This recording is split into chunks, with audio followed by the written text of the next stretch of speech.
So yan ka-idol, kauwi lang naman natin dito sa bahay dahil nagpunta tayo ng bundok. Ay dahil tayo ay nangahoy kanina. Kung taga-bundok alam mo yan. So yan ka-idol.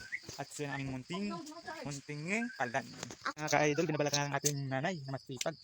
Ang ating kinuhang kamot. Biniak-biak niya para magrami rock ka-idol.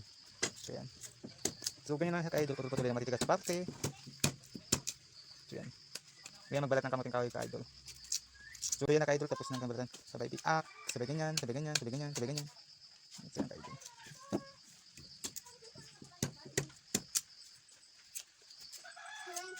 Ang ka-idol, tapos ng balatan lahat.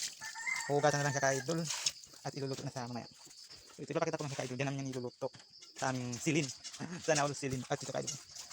Ang aming, kung sa silin may tangke rin kami ka-idol. Yan. Diyan na siya ka-idol. Yan ang ka-idol, inuhugasan sa ka-idol.